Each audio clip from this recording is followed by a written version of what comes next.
Всем привет! Это новый выпуск подкаста «Жиза». Сегодня мы говорим с Жанибеком Арыновым, исследователем в области международной политики. Здравствуйте, Жанибек. Қайырлы күн. Шақырғандарыңызға рахмет. Келгеніңізге көп рахмет.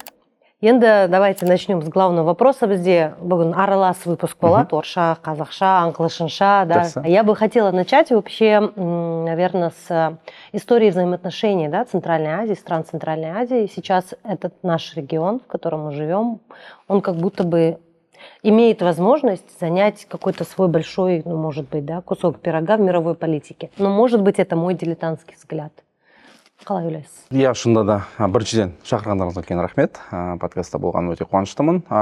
Шынымен де орталық Азияда соңғы кездері біз жақсы трендтердің орын алып жатқанын көріп отырмыз. Осыдан бір 10 жыл бұрын орталық Азияны мысалы сипаттаған кезде көп жағдайда бұл әлемдегі өзара қарым-қатынасы, сауда қарым-қатынасы, саяси қарым-қатынас, мәдени қарым-қатынасы өте аз аймақ деп сипаттайтын. Бірақ соңғы 10 жылдың ішінде қуанышымызға қарай бұл үдеріс жақсы жаққа қарай өзгеріп бара жатыр. Экономикалық тұрғыдан қарым-қатынастың көбейіп жатқанын көріп жатырмыз. Мемлекеттердің арасындағы осыдан дейін ондаған жылдар бойы жалғасып келген шиеленісті мәселелердің шешілгендігін көріп жатырмыз. Одан бөлек мәдени тұрғыдан қазір бір-бірімізге көбірек барамыз, бір-бірімізді көбірек танимыз. Мысалы, қазір наурызда былайша айтқанда Қазақстанның жартысы Өзбекстанға келеді. Қазақстан жартысы болмаса да Астананың жартысы күн суық болғаннан кейін шығар, мүмкін Самарқандта жүр, Ташкентте жүр, одан арғылары Бішкекте көп барамыз, Ыстықкөлге барамыз, немесе бізге көбірек келеді деген секілді. Бұның барлығы соңғы 10 жылда жасалып жатқан нәрселер. Оған дейін өте қиын жағдайда болған. Шиеленіс көп, Қазақстан мен кейде Өзбекстанның арасында бір саяси тұрғыда түсініспеушіліктер болатын. Немесе Өзбекстан мен Қырғызстан арасында, Өзбекстан мен Тәжікстан, немесе Тәжікстан Қырғызстан арасында қақтығыстарға дейін барып жатқан кездер болды. Енді қуанышымызға орай қазір мұның бәрі азайып, көп мәселелер шешіліп, жақсы өзгерістер көріп отырмыз. Бірақ ол деген сөз барлығы шешілді, барлығы керемет болды. Бұдан кейін тек қана аймақ ретінде бір керемет өмір сүреміз деген емес. Бұл тек қана басы ғана болу керек. Алдағы уақытта осыны ары қарай тереңдету үшін көптеген жұмыс жасалуы керек мемлекеттердің арасында. Қандай үлгілер? Біз енді былай ғой, халықаралық қатынастардың теориясынан қараған кезде, қазір орталық Азияда 5 президенттің көзқарасы, былайша айтқанда 5 мемлекеттің елбасшыларының көзқарасы бірге қарап, бір жаққа қарап тұр. Яғни олардың барлығы аймақтық тұрғыдан әріптестікті тереңдету керек екенін түсініп отыр. Бірақ 20 жыл бұрын, немесе 25 жыл бұрын 5 президент 5 жаққа қарайтын заманда өмір сүрдік. Яғни ешқандай көп мәселелер бойынша келіспеушілік болды, түсініксіздік көп болды. Сол себепті осы қазір бір адамға ғана, немесе осы 5 президенттің ғана арқауымен, немесе солардың ғана итермелеуімен болмау керек бұл үдеріс. Сол үшін институционалды түрде осы әріптестікті ары қарай тереңдету керек.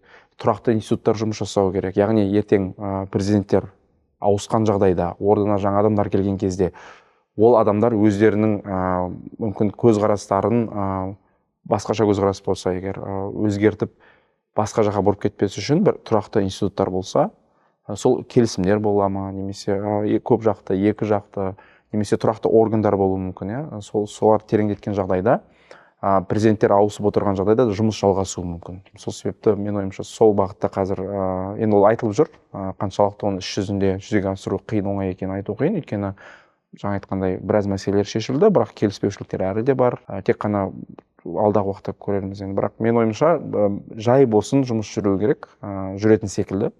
Өзім бұл тұрғыдан сәл оптимист ретінде қараймын өзімді. 25 жыл бұрын 5 президент 5 жаққа қарағанда, оның Совет одағының кінәсі бар болды ма, әлде неге, как сказать, не смогли договориться? Ол жерде фактор өте көп.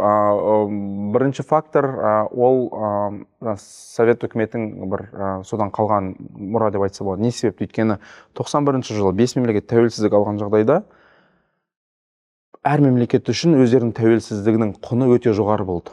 Яғни ешкім өздерінің тәуелсіздігінің бір бөлігін халықаралық ұйымдарға немесе халықаралық келісімдерге беруге дайын болған жоқ. Қоғам ретінде. Өйткені біз енді тәуелсіздік алдық. Біз ұзақ жыл бойы сол тәуелсіздік мүмкін аңсадық. Енді егемендігіміз бар, мемлекетіміз бар.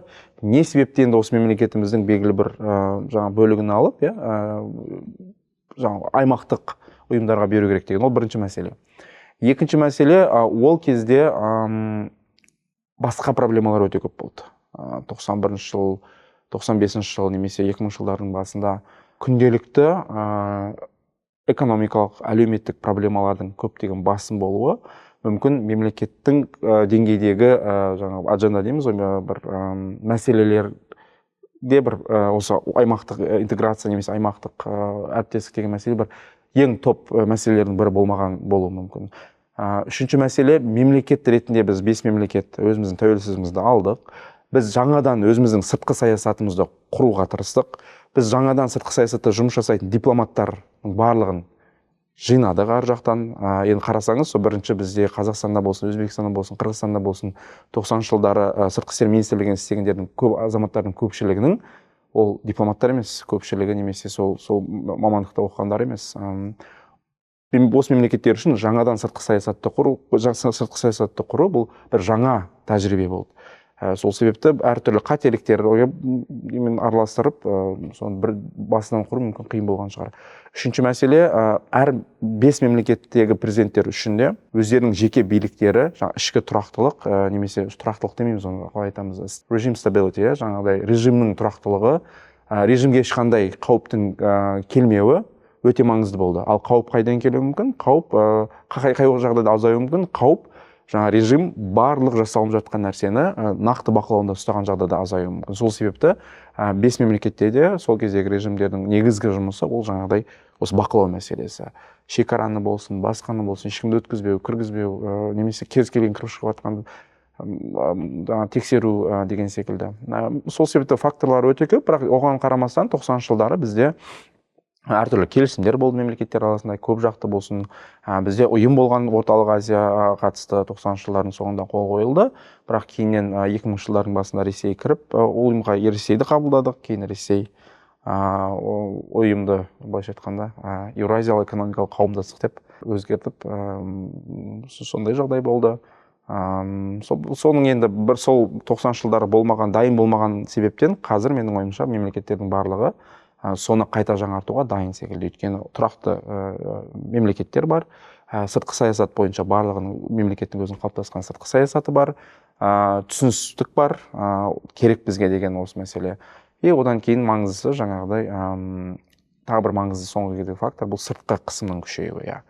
Орталық Азия, жалпы әлемде сыртқы қысымның күшеюі, үлкен мемлекет, алпауыт мемлекеттердің сыртқы саясатының бір түсініксіз күйге түсу, ол Ресейді алсақ та, немесе ақш-ты алсақ та, мүмкін Қытайдан да бір әртүрлі нәрселер күтуге болатын шығар. Сол себепті біз осындай сыртқы қысымның жағдайында біз ұйым ретінде, аймақ ретінде бірге жұмыс жасасақ, сол қысымдардың бір шамасын азайтуға болады, сол қысымдардың бір шамасына төтеп беруге болады деген логика тағы бар. Сонда сіз қалай ойлайсыз? Негізі ұйым деген керек па? Ұйым деген керек болуы да мүмкін, керек болмауы да мүмкін. Өйткені біз Европа центрлік халықаралық қатынастар ғылымында ұйым ең маңызды нәрсе болып көрінеді. Ұйым деген ол не? Батыстық түсінікте ұйым деген ол формалды тұрдағы құрылған, өзінің бір жұмыс жасайтын органы бар, секретариаты бар, белгілі бір формалды институт. Ол Европалық одақты айтамыз, немесе басқа. Бірақ соңғы кездері ғалымдардың көп айтатыны, бұл батыстық үлгідегі аймақтанудың үдерісі.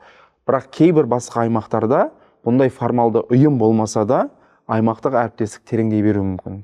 Міндетті түрде формалды ұйым құрып, ол ұйымға жаңағыдай басшысын тағайындап, секретариатын қойып, ол міндетті емес. Егер мемлекеттердің арасында түсініктік болса, ондай формалды ұйымсыз да тереңдетуге болады ар жақта деген секілді нәрсе көп айтылады. Мен онымен өзім толықтай келісемін.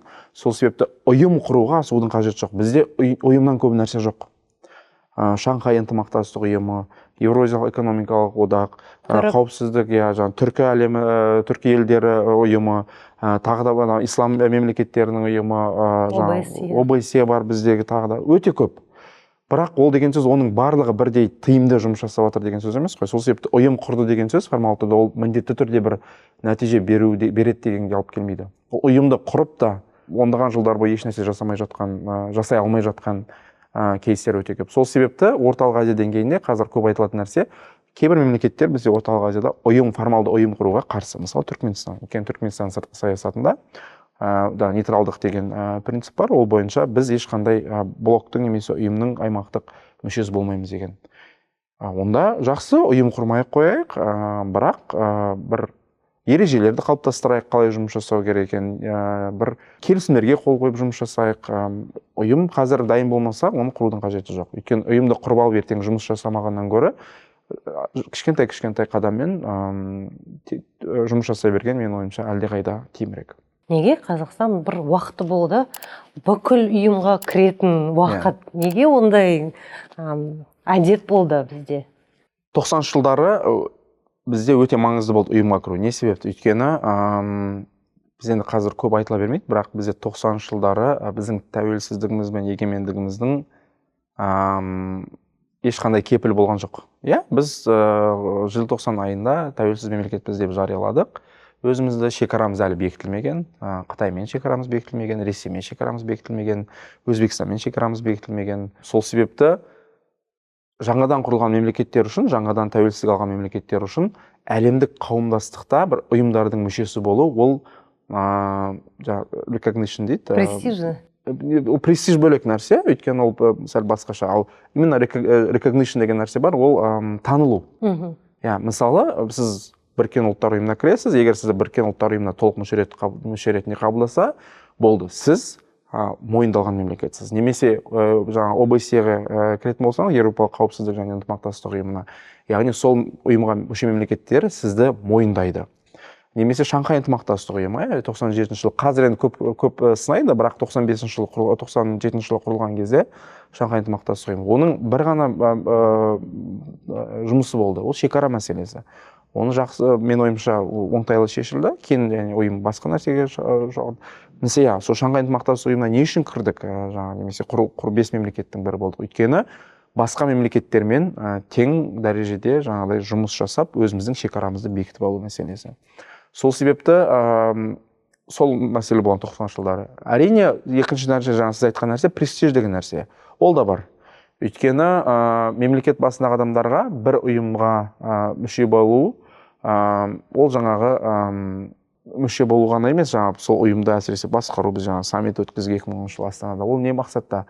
Ол жаңадан бөлек жаңа престиж мәселесі, яғни сіз соны өткіздім деп көрсету арқылы, сіз осы Астанаға немесе басқа жерге сол ұйымға мүше мемлекеттердің басшыларын әкелу арқылы сіз көрсетесіз, мені мойындап келіп отыр, немесе менің жеке билігімді, немесе сіз өзіңіздің ішкі аудиторияға жағасыз, бізді шетте таниды, шетелдің ең алпауыт мемлекеттердің басшылары бізге келіп отыр саммитімізге, яғни олар бізді мойындайды деп жаңа ішкі аудиторияға жаңа легитимация жасау арқылы құрал ретінде қолданылады.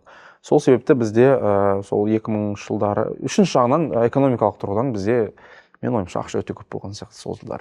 Енді нефтяные деньги деген. Сол мұнайдан түсетін ақша қайда жіберер мүмкін, Бірақ сол ОБСЕ-ге тұрсақ, саммит ОБСЕ, мен оны помню хорошо, этот саммит, как будто было ощущение, что ішкі аудиторияға просто режимнің подтверждениесі керек болды. Мен ойымша ең маңызды себептердің бірі сол болған секілді. Өйткені 2010 жылы біз мемлекет ретінде мойындалған мемлекетпіз. 2000 жылдардың басына біз бүкіл шекараны бекіттік.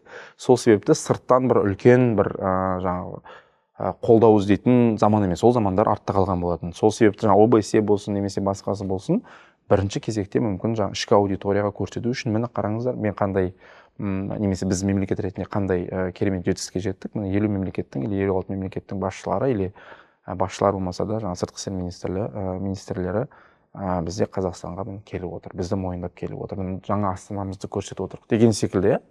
Бірақ ол немножко жұмыс деген сияқты. Ондай нәрсе жұмыс жасамайды, өйткені былайша айтқанда қоғам ақылды ой әрдайым.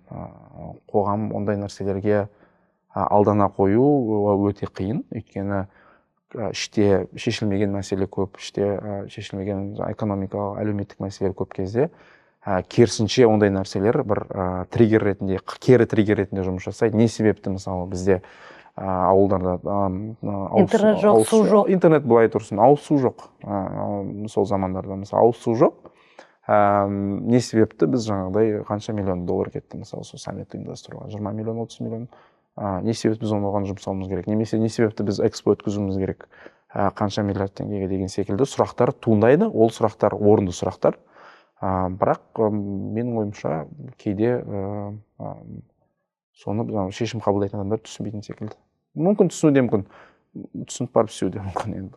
Ну да, это вот меня и удивляет, если позволите эту тему развить немного, то исследование жырватыр, имеется в виду мемлекеттік түрде, ішкінің аудиторияның запростары все равно, насколько я знаю, есть эти исследования, президенттік администрациясы кредулар, бірақ ощущение, что не понимают или не хотят понимать. Менің ойымша түсінетін секілді, өйткені түсінбейді дейтін болса, онда біз өте қиын жағдайда шығармыз мемлекет ретінде. Бірақ мен ойымша, біз жұмыс бабы бойынша кейде жаңағыдай әртүрлі шаралар қатысып жатамыз. Барлығын түсінеді. Бірақ менің ойымша кейде мынандай болуы мүмкін. Кейде бізде қоғамда сыртқы саясатта болып жатқан кейбір нәрселерді өте қатты керек емес ретінде көрсетеді жаңағыдай. Өте қатты сынап, не үшін біз мысалы Біріккен ұлттар ұйымының саммитіне барып сөз сөйлеуіміз керек та, немесе не үшін біз мысалы сыртқы істер министрлігі жылына 20 мемлекетке ойдан шығарып жатыр, немесе 20-30 мемлекетке барып, мемлекеттің ақшасына барып жұмыс жасау керек деген нәрселерді, оданша ол ақшаны мектеп салуға немесе басқа нәрсеге жұмсамай ма деген пікірлер кейде естіп жатады. Мен онымен өзім келіспеймін, өйткені сыртқы саясат өте маңызды. Біз мемлекетті ретінде іште жабылып алып, ешкіммен сөйлеспей, ешкіммен ешнәрсе қарым-қатынас болмай, оны өмір сүре алмаймыз. Өзбекстан оны тырысып көрді 15 жыл бойы. 15 жыл бойы немесе қазір басқа мемлекеттер бар сол секілді. Сол себепті сыртқы саясатта өте маңызды. Бірақ сыртқы саясат жасаған кезде, жаңағыдай саммиттер болсын, басқа нәрсе болсын, мен ойымша бір шегі бар. Ақылға қонатын нәрсе жасаған дұрыс, ақылға халықты немесе қоғамды жаңағыдай кез келген сыртқы мәселелерге бүйтіп қуанады екен деп қабылдаудың қажеті жоқ. Өйткені көп жағдайда, көп мемлекеттерде қоғамда негізгі маңызды нәрсе қоғам үшін ол ішкі мәселе. Мысалы, Америка Құрама Штаттары туралы көп айтамыз ғой. Америка Құрама Штаттары кезінде, президенттік сайлау кезінде ешкім дауыс берушілердің көп бөлігі сыртқы саясат туралы ешқандай дискуссияға қатыспайды. Олардың маңыздысы инфляция қалай болады, бензиннің бағасы ертең қалай болады, мен жаңағыдай денсаулық сақтау страховканы қалай аламын, немесе мен балам ертең университетте тегін оқи ала ма, немесе қалай жасам. Сол мәселелер маңызды. И бізде де сондай. Сол себепті бұл сыртқы саясаттағы өте қатты белсенділікке қатысты сын әрдайым болғанда, болады да, бірақ сол сынды кейде тыңдап шектен шықпау керек секілді мен ойымша. Бізде кейде тіптен сынап жатады. Бізде 2015 жылда Иранның ядролық мәселесі бойынша келіссөздердің бір бөлігі Астанада, Алматыда өтті. Одан кейін Сирия бойынша біршама келіссөздер Алматыда, Астанада. Соны көп сынаған адамдар да көп болды. Не үшін қажет ол бізге деген секілді. Маңызды оның барлығы. Мысалы, сіз өзіңізді көрсетесіз, сыртта белсенді екендігіңізді көрсетесіз. Ол жаңағыдай тікелей бүйтіп сізге экономикалық тұрғыдан бүгін ешқандай пайда алып келмесе де, ол ұзақ стратегиялық тұрғыда өте маңызды нәрселер. Сол себепті ондай нәрселерге ашық тек қана болмайды екен ондай нәрсе деп тек қана сынай берген мен ойымша тағы дұрыс емес. Ұйымдарға көшсек, келесі ұйым ең үлкен сынайтын қоғамда ол әрине Евразиялық экономикалық ұйымы. Сіз қалай ойлайсыз, негізі ол керек болды ма сол уақытта? Мен өзімнің ойым подкасттың алдында айттық қой, бір мәселе бойынша сәл көбірек білсең, бізде керек немесе керек емес деп категориялық тұрғыдан айту қиын. Өйткені пайдасын беріп жатқан жерлері де бар, бірақ оған қоса бізге экономикалық тұрғыдан болсын, немесе саяси тұрғыдан болсын, біршама қиындатып жатқан жерлер де бар. Сол себепті оны бір комплексті түрде қарастыру керек секілді. Бірақ Еуразиялық экономикалық одақтың тарихына үңілсек, бұл ұйым бізде мысалы бірінші президенттің кезінде сыртқы саясаттағы идеология қандай болды? Бізде идеология негізгі тірегі сыртқы саясаттың, ол біз Еуразиялық мемлекетпіз деген нәрсе болды. Ол Еуразиялық мемлекет деген кезде біз көпірміз, оңтүстік пен солтүстіктің арасында, шығыс пен батыстың арасында, сол себепті біз өзіміз Еуразиялық хаб ретінде ұсындық. И соның салдарынан біз өзімізді жаңа осы еуразиялық құрлықта немесе осы еуразиялық аймақта бір ұйым құру, сол ұйымға құрушылардың бірі болу деген идея өте басым болды. Бір өте қызық нәрсе, сол кездері бізде сыртқы саясатта Орталық Азияның маңызы қатты жоғары болған жоқ. Біз тек қана жаңа еуразиялық деп сол жаққа қарап отыр. Ол еуразиялық деген не? Ол Қытай мен Ресей мен Еуропаның ортасындағы жаңа үлкен бір аймақ деп. Біздің амбициямыз сондай болды. Ал біз үшін Орталық Азия мемлекеттері ол екінші шептегі немесе үшінші солай құрылды. Еуразиялық экономикалық қауымдастық болып құрылды 2000 жылдардың басында. Көп жағдайда жаңа Ресейдің пушинг итермелеуімен. Кейіннен біз жаңа кедендік одақ құрдық, одан кейін жаңа Еуразиялық экономикалық одақ құрдық. Мен экономист емеспін, бірақ экономисттер біршама жаңа зерттеулер бар. Олардың көрсететіні кейбір аймақтарда бізде экономикалық тұрғыдан одақтың бергені бар. Жаңа сауда қарым-қатынас, мысалы әсіресе Ресеймен шекаралас аймақтардағы қарым-қатынас анағұрлым өскен, немесе Қырғызстанмен шекарадағы қарым-қатынас анағұрлым. Бірақ одан бөлек негативті тұстары да көп экономикалық тұрғыдан. Мысалы, біріншіден кедендік тариф Еуразиялық экономикалық одақтың периметр бойынша бір тариф, бір текті тариф болды. Бұрын бізде ол тариф Қазақстанның өзінің кедендік тарифі төменірек болатын. Енді Еуразиялық экономикалық одаққа кіргеннен кейін ол тарифті біз Ресейдің тарифына теңестірдік та біз көтердік. Яғни бізге Қытайдан тауар келетін болса, Қытайдан келетін тауардың тарифі көтеріліп бізге қымбат бағамен кіреді. Ол біріншіден. Сол себепті Қытайдан келетін немесе басқадан келетін, сырттан келетін тауарлардың бағасы өседі бізде. Ал соларға, яғни оларды мен қарым-қатынас жасау немесе жағынан сәл қиындау болады. Ал Ресейден келетін тауарларға бізде тариф жоқ енді. Сонымен бізде Белоруссиядан немесе Ресейден көп салалар бойынша тауарлардың ағылып келгенін байқаймыз. Оны күнделікті өмірде көреміз. Мысалы, дүкенге барсаңыз, молочный отделға барсаңыз, енді Астанада орташа, мен ойымша, өйткені біз өзімізде жергілікті өнімдер бар, бірақ басқа аймақтарға барсаңыз, бір полка Беларусьтың жаңа сырлар мен қаймақтары, екі полка Ресейдікі, мүмкін жарты полка Қазақстандікін табарсыз. И сол секілді машиналар, мысалы, көліктер, Ресейдің көліктері көп жағдайда қазір Қытай. Сондай секілді нюанстар өте көп. Одан бөлек бізде көп айтылатын нәрсе, бұл омен 100% келісуге болады.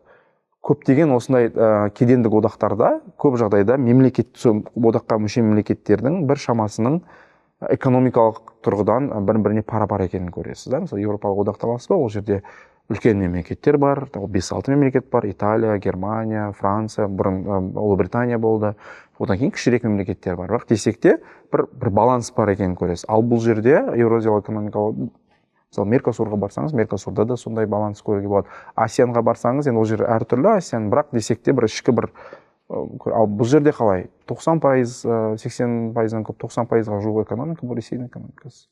Қалған 4 мемлекет, 3 мемлекет, Беларусь, Қазақстан, Армения, Қырғызстан, 4 мемлекет. 10% бүкіл экономикасын. Бұл өте үлкен дисбаланс. Бұл өте үлкен экономикалық тұрғыдан басқа мемлекеттер үшін қиындық тудыруы мүмкін. Және одан басқа маңызды мәселе, тағы да бұл саяси аспект. Біз экономикалық одақ, Еуразиялық экономикалық одақ деп айтамыз, бірақ десек те экономика мен саясат көп жағдайда пара-пара жүреді. Сол себепті кейде айтылып жататын қаншалықты біз экономикалық тұрғыдан тәуелсіздігін сақтап қалдық, немесе қаншалықты Ресей осы Еуразиялық экономикалық одақ шеңберінде өзінің қалаған алып жатыр деген сұрақтар, орынды сұрақтар туындайды. Ол сұрақтардың жаны бар. Екінші жағынан, мысалы, көптеген біршама зерттеулер болған, олардың көрсететіні кейде кіші мемлекеттер, әсіресе Қазақстан, Беларусь осы одақ құрып жатқан кезде өздерінің айтқанын Ресейге істете білген. Яғни ондай да кейстер бар. Яғни Ресей бұл одақта бір тарапты тек қана мен екем деп шешім қабылдамайды. Көп жағдайда кіші мемлекеттер бірлесіп Ресейге қарсы тұруға тұрсады, немесе өздеріне кері әсер болатын болса, кейбір мәселелер бойынша жоқ деп жатады, бірақ бұл қауіп бар.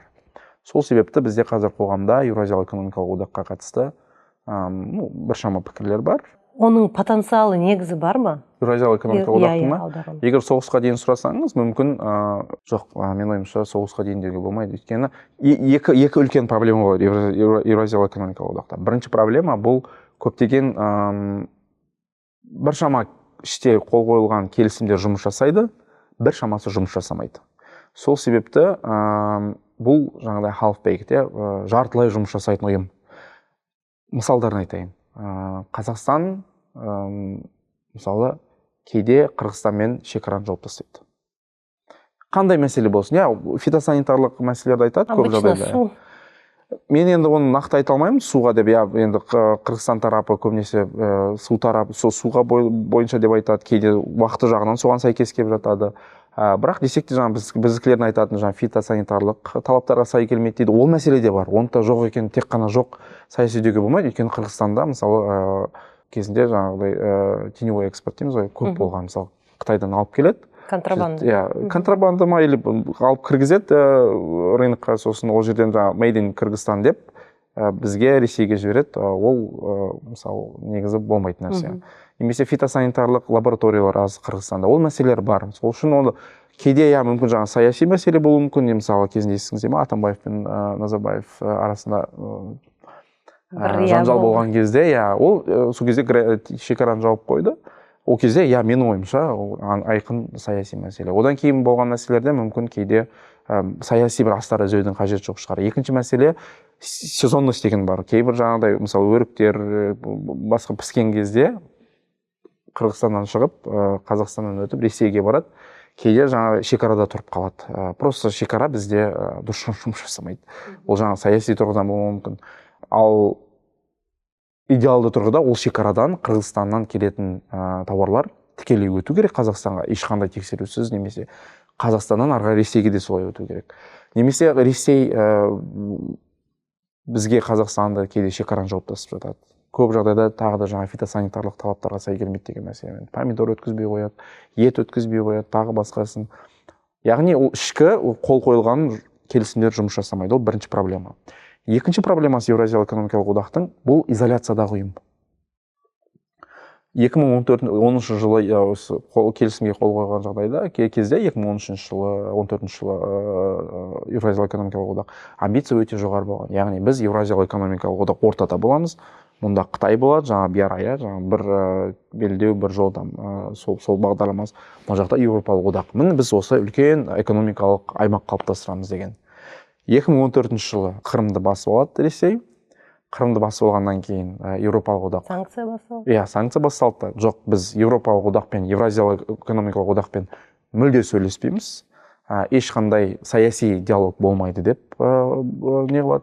2016-17 жылы сол кезде президент Назарбаев өте көп күш салады Еуразиялық одақ пен Еуропалық одақ арасында саяси диалогты бастауға. 2016 жылы қателеспесем, міне біз келесі жылы конференция өткіземіз деп те айтып үлгерді. Бірақ Еуропалық одақ тарапы жоқ деді. Сонымен Еуразиялық экономикалық одақ Қытаймен келісімге қол қойды. Міне біз BRI мынандай біріктірейік деген келісім жайында қалды. Ешқандай жұмыс жасамайды еш нәрсе. Ал қазір соғыстан кейін тіптен елестету қиын. Қалай біз ұйым ретінде, мысалы Еуропалық одақ біздің көршіміз, экономикалық тұрғыдан осы біздің ұйымның, олармен жұмыс жасамаймыз. Ұйым мен ұйым ретінде. Қытаймен жаңағыдай ұйым ретінде қарым-қатынасымыз қағаз жүзінде. Сол себепті ішкі проблемалардан бөлек, сыртқы проблемалар бұл ұйымның қаншалықты ертең үлкен бір жетістікке жететініне мен үшін өте күмән бар. Еуразиялық экономикалық одағы Вьетнаммен қол қойды, Сингапурмен қол қойды, Иранмен қойды. Индонезиямен келісім болып жатқан, Сингапурмен қателессем қойды ма, қойған жоқ па? Келіссөздер жүріп жатқан. Бірақ енді олар өте аз әсер береді. Мысалы Вьетнаммен қол қойған кезде Қазақстан мен Вьетнам арасындағы немесе қарым-қатынас біршама өсті. Бірақ ол бүкіл экономикаға үлкен эффект беретіндей өсім емес. Сол себепті көршілеріңізбен қарым-қатынасыңыз дұрыс болмаса, онда қаншалықты ол ұйым болашақта бір үлкен жетістікке жетеді, мен ойымша бұл үлкен күмән.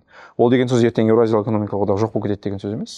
Бізде аморфтық жағдайда өмір сүретін ұйымдар көп қой. Сол себепті мен ойымша әйтеуір қала беретін сияқты. Қала беретін секілді, үлкен саяси шешім. Шығу, кету, немесе ұйымды жоғалту деген ол үлкен саяси шешім болды. Еще ішінде бір екі фонд бар, банк бар. Бүкіл ұйымдары бар, өйткені ұйымдардың барлығы Еуразиялық комиссия дейміз, Еуразиялық даму банкі дейміз, оның барлығы Еуропалық одақтың моделінен содан көшірілген нелер ғой. Бірақ енді жұмыс жасау тиімділігі қазір Еуропалық одақтың өзіне тиімсіз одақ деп айтамын. Қазір немножко рецессия сияқты соларда да. Сол себепті негізі қалай ойлайсыз, мүмкін қазіргі заман ұйымға заман емес, имеется в виду вот прям халықаралық ретінде? Ұйымдардың әр түрі бар. Универсалды ұйымдар бар. Мысалы, Біріккен ұлттар ұйымы. Бірақ оған да сын айтады ғой қазір. Өте сын көп. Өйткені Біріккен ұлттар ұйымы 45 жылы құрылған, 80 жыл бұрын ба, қанша жыл бұрын, 80 жыл бұрын. Сол заман үшін жақсы ұйым, қазір жұмыс жасамайды, оны бәрі көріп отыр. Одан бөлек аймақтық ұйымдар бар. Аймақтық қауіпсіздік ұйымдары бар, аймақтық экономикалық ұйымдар бар, аймақтық мәдени ұйымдар бар, мысалы Түрксой секілді. Сол себепті барлық ұйым бірдей жұмыс жасамайды екен, ешқайсысы керек емес деу, мен ойымша ол сәл артық шығар. Ұйымдардың барлығы бірдей керемет жұмыс жасап кетуі мүмкін емес, оны да түсіну керек. Кейбір ұйымдардың символикалық маңызы болады, ол да қажет. Экономикалық тұрғыдан сіз бүгін ешқандай бір керемет жемісін көрмеуіңіз мүмкін, бірақ символикалық тұрғыдан немесе координация тұрғысынан өте маңызды болуы мүмкін. Сондай ұйымдардың бірі, мысалы, кейде Шанхай ынтымақтастық ұйымын айтып жатады. Өте мемлекет көп қазір, қарама-қайшылық өте көп мемлекеттердің арасында. Бірақ десек те, сол қатысушы мемлекеттер үшін, мысалы, ол өзінің бір саммит өткен жағдайда бір символикалық маңызы бар. Түркі мемлекеттер ұйымында солай айтады. Ол жерде қазір қарқынды даму жүріп жатыр, бірақ десек те, көп жағдайда оның саяси маңызы немесе символикалық маңызы басымырақ әзіргі таңда. Сол себепті ұйымдар керек, жұмыс жасайтын ұйымдар одан да көп керек. Ал енді универсалды ұйымдар әрине қазір өте үлкен дағдарыста. Біріккен ұлттар тек қана бастамасы ғана, одан басқа да, мысалы, африкалық ұйым бар, бүкіл континентті қабылдайды. Онда Шанхай ынтымақтастық ұйымында соған келтіруге болады. Мысалы, өте көп мемлекеттер қосылып кетті, ол мемлекеттердің қарама-қайшылықтары көп. Сол себепті бұрын 5 мемлекет болған кезде тиімдірек жұмыс жасайтын ұйым, қазір Пакистан, Иран, Үндістан, тағы да кімді қостық жақында, Беларусьті қостық, тіптен Беларусьқа дейін қосып алдық. Енді ол кезде Беларусь пен Үндістан не туралы сөйлеседі, немесе Пакистан мен Үндістан екеуі соғыс жағдайындағы мемлекет бір ұйымның шеңберінде, ол не туралы сөйлеседі. Сол себепті кейбір кезде ұйымдарды маңыздылығын көрсету үшін үлкейте береді, ал үлкейген сайын оның тиімділігі төмендей береді. В общем, бір үлкен трансформация керек. Үлкен трансформация керек. Ол трансформацияны жасау өте қиын. Мен ойымша тіпті мүмкін емес. Біріккен ұлттар ұйымы жағдайында, мысалы. Немесе біздер Біріккен ұлттар ұйымы өз жұмысын жасап кетіп орнына басқа ұйым келуі мүмкін. Немесе оны түбегейлі реформа жасау керек, бірақ түбегейлі реформа жасауға бірінші кезекте 5 мемлекет келіспейді. Ол Қытай, Ресей, ақш, Франция және Ұлыбритания. Тұрақты қауіпсіздік кеңесінің тұрақты мүшесі. Енді олардың ішінде кризис болып отыр ғой. Сол кризисті шешуге әліге мен ойымша қауқарсыз. Өйткені әр мемлекет әртүрлі жұмыс жасайды, көзқарасы әртүрлі. Бұрынғы жүйе кетті, жаңа жүйе әлі қалыптасқан жоқ. Енді ондай жүйелердің ауысуы тарихта көп болатын нәрсе. Шамамен бір 10 жылдай уақыт жаңа турбулентность болады, одан кейін біртіндеп жаңа жүйенің контуры қалыптаса бастайды. Бұл жолы ол қандай жүйе келеді оның орнына, шынымды айтсам, айту қиын. Бірақ кейбір тренд бойынша аймақтану үдерісі жүріп жатыр деп айтады. Яғни бұрын глобализация болса, үлкен ұйымдар құру, бүкіл мәселені бірлесіп шешу болса, қазір әр аймақ көп мәселені өзінің деңгейінде ғана шешуге тырысады. Сол себепті біз аймақтық әртүрлі инициативалардың көбейетіндігін көріп жатырмыз.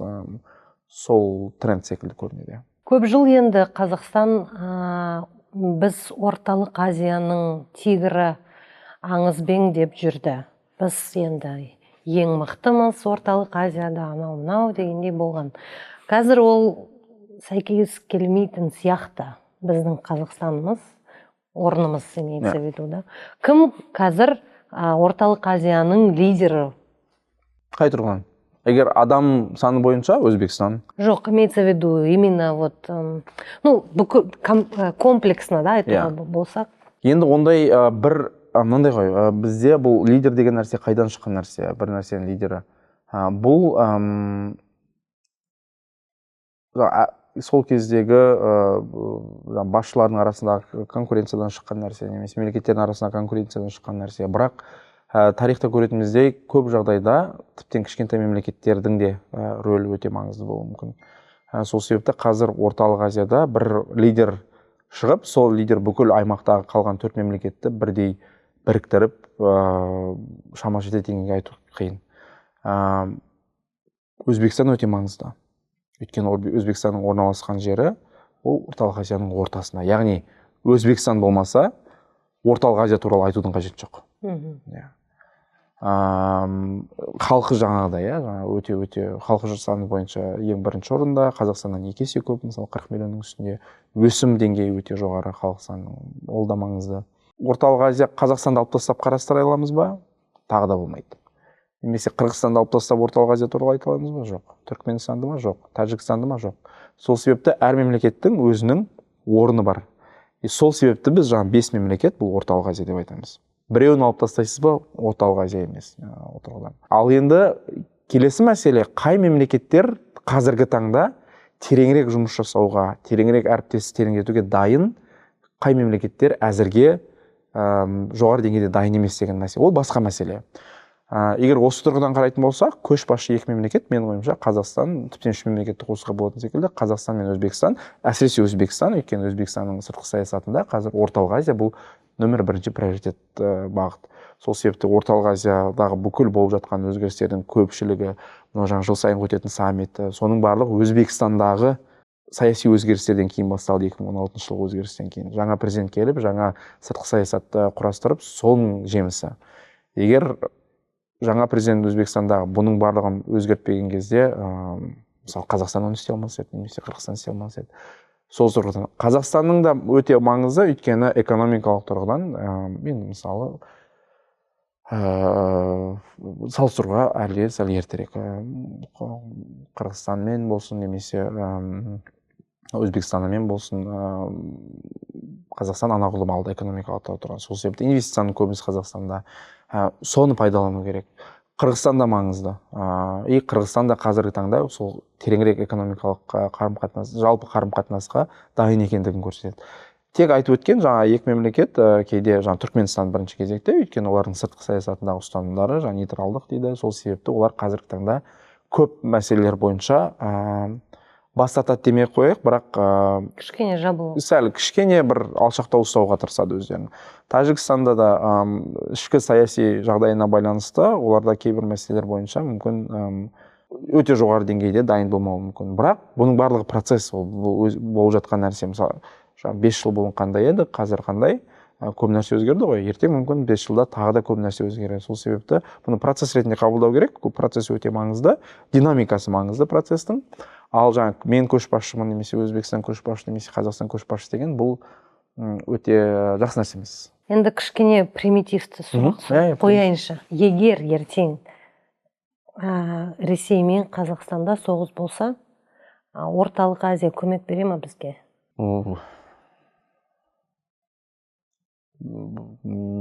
Өте қиын нәрсе. Мен ойымша ешкім қазір ешкімге көмектеспейді. Өйткені әр мемлекеттің өзінің жеке мемлекеттік мүдделері бар, интерестері. Ол логикалық. Логикалық тұрғыдан. Сол себепті қаншалықты ондай нәрсе мүмкін емес.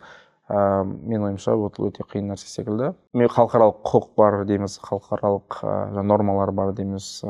Егер сол тұрғыдан қарағанда мүмкін бір дипломатиялық тұрғыдан бір көмек болуы мүмкін, бірақ әскери тұрғыдан бір үлкен көмек ешқандай мемлекеттен көмек күтудің қажеті жоқ. Украинаның өзін қарап отырыңыздар. 27 Еуропалық одақтың 27 мемлекеті бірігіп береміз дегендей. Енді көп нәрсеге көмек берді, бірақ десек те жеткіліксіз болып жатқанын көріп отырмыз. Енді Украина 50 миллион халқы болды, 45 миллион халқы болды, соғысқа дейін 40 миллион халқы болды. Европада орналасқан соның өзіне сондай болып жатқан кезде мүмкін бір даже гипотетикалық жаңағы сұрақтың өзінде әр мемлекет өзіне сену керек. И ең маңыздысы менің ойымша кейде тіптен бізде мен өзім ойымша популистік кейде пікірлер көп айтылып жатады. Ұрандатып әнекей Ресеймен шекараны жауып тастайық, қанекей үйтіп тастайық, бүйтіп тастайық деген. Сыртқы саясаттың негізгі мақсаты соғыстың алдын алу. Кез келген мемлекеттің сыртқы саясаттың негізгі мақсаты соғыстың алдын алу. Соғыстың алдын алу үшін кейбір мәселелерде мүмкін артқа шегінуге тура келуі мүмкін, кейбір мәселелерде үндемей қалуға тура келуі мүмкін, кейбір мәселелерде жаңағыдай уступка жасауға тура келуі мүмкін. Бірақ егер сол нәрселер соғыстың немесе бір қақтығыстың алдын алатынына көз жетсе, онда соны жасау керек. Үндемей қалғаннан, бір нәрсені айтпай қалғаннан, ешкімнің былайша айтқанда не дейді бұрын ешкім өлмейді. Бізде кішкентай кезімізде айтатын құлағы түсіп қалмайды деп. Ешкімнің құлағы түсіп қалмайды, но керісінше қаншама адамның өмірін сақтап қалуға болады. Соғыс деген нәрсе абстрактты нәрсе емес. Кейде ана Украинада болып жатқан нәрселерді көріп, қаншалықты мемлекетті жаңа осы соғыс артқа, қанша жылға артқа, қанша адамның қайғысы, қанша адамның жаңағыдай өміріне балта шабылды. Елестетсеңіз өте қиын. Украинаның кейсінде амалдың жоғынан төтеп беруге мәжбүр болып отыр. Соғысты бастаған Ресей, егер ол соғысты тоқтатпаса, жаңағыдай мемлекеттіктен айырыламыз деген нәрсе. Сол үшін Қазақстан сыртқы дипломатиясының негізгі мақсаты кез келген қақтығыстың орнын алу, дипломатиялық болмай. Ал егер мүмкін болмай Украинадағыдай нәрсе болып жатса, онда менің ойымша өте қиын. И мемлекет, кез келген мемлекет соғыс ондаған жылдар артқа лақтырады. Енді қазір біз жаңа соғысты да көріп отырмыз. Иран мен ақш и все остальное. Қалай ойлайсыз, негізі қаншалықта ол, қанша уақытта ол біте ма негізі? Америкалық Құрама Штаттардың ішкі дискуссиясына қарасақ, кейбір ақпарат сыртқа шығып жатыр, прессаға шығып жатыр, ішкі дискуссиялар немесе іштегі жаңа президенттің әкімшілігіндегі мәселелер. Соған қарасақ, мен мынандай қалыптасады өзімде ой. Америка Құрама Штаттарының президенті немесе осы шешімді қабылдаған адамдар соғысты бірнеше аптаның ішінде бітіреміз деп ойлаған секілді. Не себепті? Өйткені жаңа не бар ғой, теорияға кетпей қойын жарайды. Мысалы жаңа қаңтар айында Венесуэлада бірнеше сағаттың ішінде өте бір Американың тұрғысынан, Америка Құрама Штаттарының тұрғысынан өте бір сәтті операция жүзеге асырды. Яғни президентті ұстап алып, ешқандай шығынсыз, адам шығынсыз Америка Құрама Штаттарын алып кетті. Бір мемлекеттің президентін. Халықаралық құқық тұрғысынан он басқаша. Бірақ Америка Құрама Штаттарының тұрғысынан өте сәтті.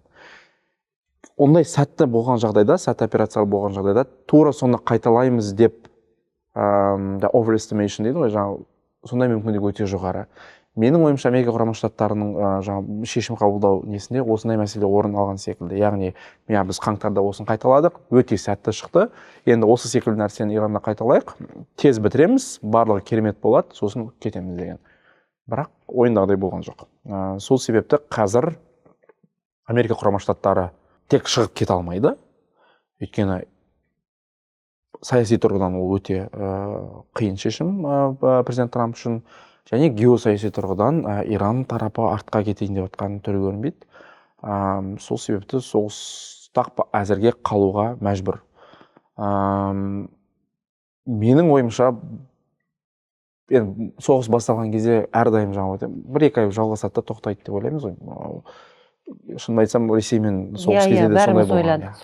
4 жылдан асты мысалы. Жарты жыл соғысар, тоқтар, келісімге келер деген мәселе болды. Әсіресе жаңағыдай украиндықтар артқа, ресейліктерді артқа итермелеген кезде, мүмкін қазір енді келісім 4 жыл өтті, ешқандай келісімнің тіптен ұшы көрінбейді. Сол себепті мүмкін Ирандағы соғысты сондай ұзақ созылып кете ма деген қауіп бар. Қазір Америка Құрама Штаттары онда жаңағыдай өздерінің әскери күштерін, жергілікті әскери күштерін көбейтіп жатыр.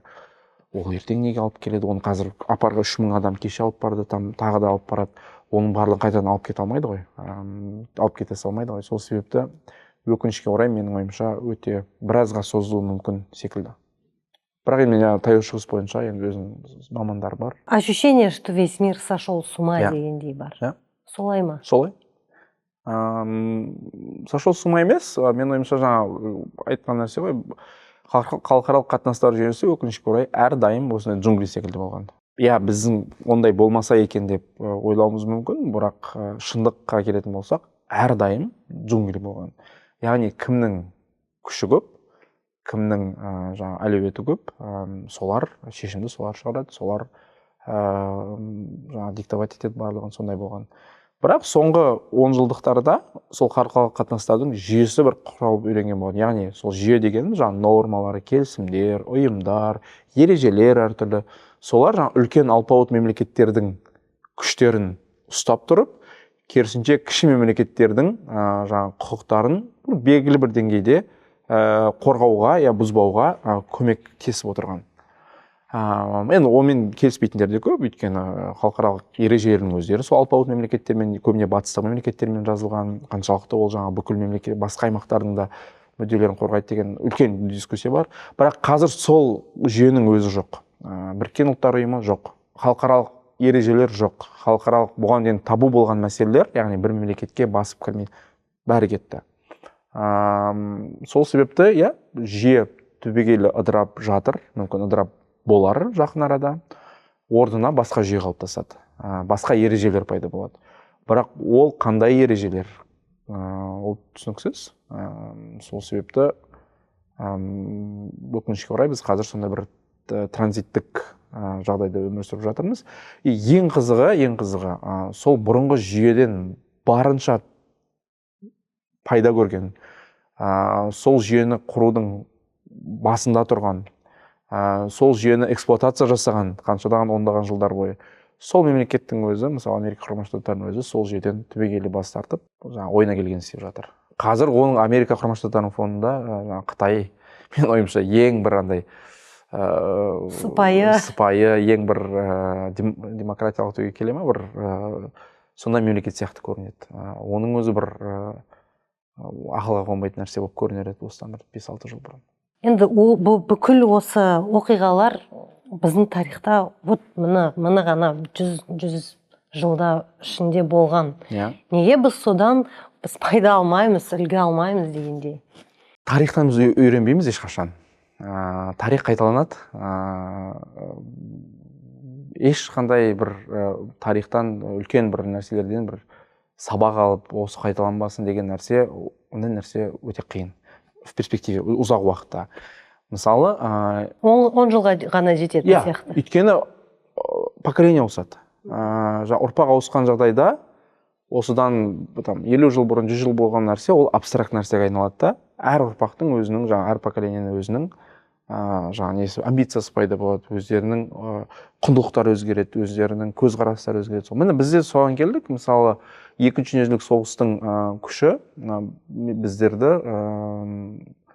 күші болғанда жаңағыдай сон салдары біздерді ары кетсе осы үш буынға ғана ұстап тұруға жетіп отыр. Ал енді қазіргі басшыларға, қазіргі шешім қабылдаушылардың көбісі соғыс өздері көрмеген, соғыстың не екенін білмейді, соғыстың қаншалықты зиян, қаншалықты бір өте қиын нәрсе екендігін білмейді. Сол себепті өте оңай.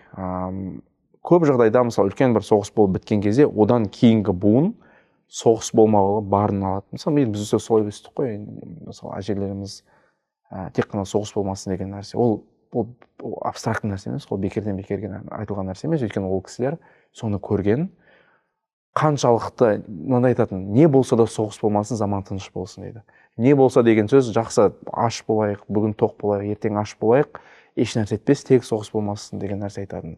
Біз үшін, біздің поколение адамдар үшін ол бір абстракт нәрсе болып көрінуі мүмкін. Бірақ ондай емес. Сол себепті өкінішке орай, жаңағыдай тарих қайталанады.